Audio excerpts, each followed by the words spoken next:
debate. The honourable member South Surrey White Rock. Thank you, Madam Chair. The government has named the F-35 the successful bidder for the future fighter requirement. The minister said on CTV question period on Sunday, April 3rd, 2022, quote, "At the end of the day, when this contract is signed, there will be guaranteed industrial benefits," end quote. Does the minister still say that this is correct? The honourable minister. Madam Chair, I'm happy to say that in this strong procurement process that was rigorous and competitive, we gave the highest weighting to economic benefits, and we are very pleased that we were able to do that because we want to ensure that Canadians, of course, are benefiting from this. Sure. Bagotville and Cold Lake can't prepare for the F-35, Madam Chair, because there has been no contract signed. So when will the F-35 contract be signed? The honourable minister. Madam Chair, I'm very pleased to say that we are in the finalization stage and we expect the contract to be signed before the end of this year. A member. Minister, we know that Lockheed was allowed to bid after the government changed existing ITB rules requiring 100% offsets. Innovation, Science and Economic Development decided to allow F-35 to submit a best efforts ITB proposal that would be negatively scored because they were unable to guarantee benefits. Does the minister agree with that? The honourable member should address all questions and comments to the chair, please. The honourable minister.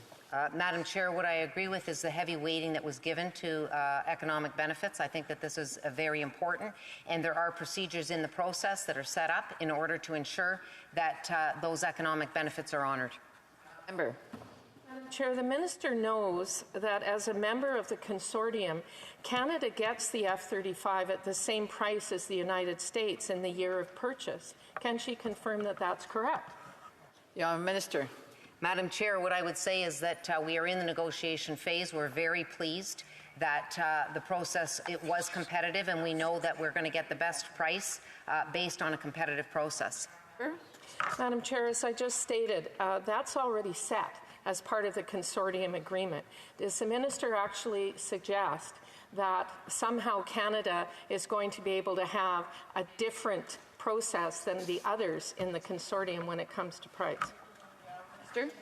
Madam Chair, what's being worked out right now are the details of that process. And so that in this finalization stage, those intricate details are being written to assign a contract so that we know exactly what we are receiving. Member. Madam Chair, can the minister confirm that Canada is purchasing a block of F-35 fighter planes from the scrap Turkish purchase of Block 3 aircraft, while the latest model, the Block 4, is unavailable? In other words, a less capable fighter. The honourable minister.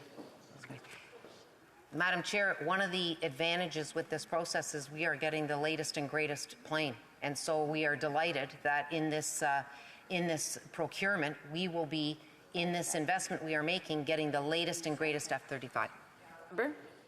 Madam Chair, some $15 billion in defence spending was included in the budget but not declared or attached to anything. Can the minister tell us why, and what is that for? The honourable minister.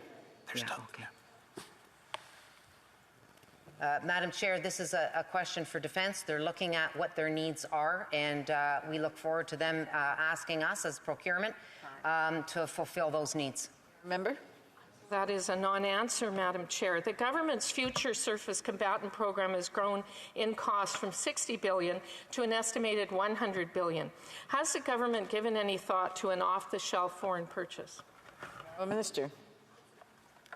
Madam Chair, I strongly support the national shipbuilding strategy. We are creating jobs here in Canada. I had the opportunity to visit one of the shipyards, and I can tell you the work that is being done by Canadians is absolutely phenomenal.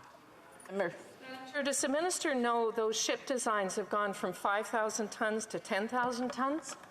Minister, brief answer. I know there's been amendments, yes. Member? Madam Chair, does the minister know that the combat system has been declared U.S. eyes only, and all the Canadians working on the combat system have been let go?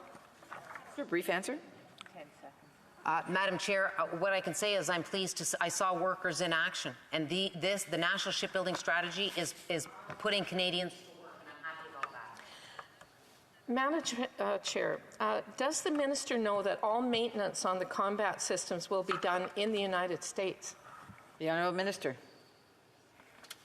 Madam Chair, what I would say is I'm happy to support the National Shipbuilding Strategy, and they are going to, provide us with the ships that we need. Member? Madam Chair, right now CAE does Canada's military pilot training. Does the minister support CAE and training pilots at home by a Canadian company? Member? Minister?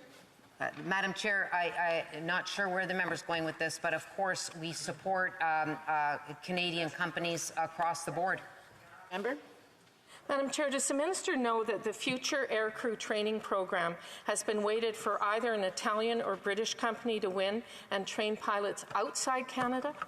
Honourable Minister? Madam Chair, these contracts are all subject to the procurement process where there's negotiations that go on, and we try and get the best price and the best value for Canadians. Member? Madam Chair, is the government prepared to lose all those Canadian jobs at CAE and its partners to training Canadian pilots in Europe? Minister? As I referenced earlier, Madam Chair, economic benefits are a part of the contracts that we sign and will continue to be. Member? Madam Chair, the Cormorant search and rescue helicopters are 24 years old, and we are down to 2 or 3 aircraft. What plans does the government have for a midlife upgrade of the aircraft, and what are the plans to replace the missing platforms? Minister? Madam Chair, I just need clarification on the helicopter that the member is referencing. Member? Cormorant search and rescue helicopters. Honourable Minister? Madam Chair, I'm going to have to get back to the member with respect to that specific question. What DND asks for us to procure, we procure. What is the government's plan to acquire new submarines, and will they be nuclear, given that conventional submarines have a difficult time staying under the ice pack for any more than a few hours or days before they have to retreat? Minister? Madam Chair, again, we're procurement, so we ask DND is the client. They provide us with the information and the details and the specs they need, and we follow what they have asked. Member?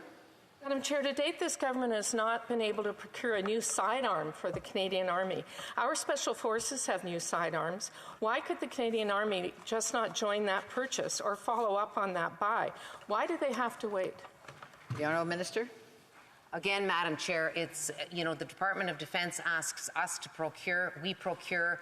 Department of Defence is the client. What they ask us to procure, we get the best possible value for Canadians in our... Member? Madam Chair, how long do Arctic Rangers have to wait to get a new rifle? This shouldn't be rocket science. They need them. When will they get them? Honourable Minister?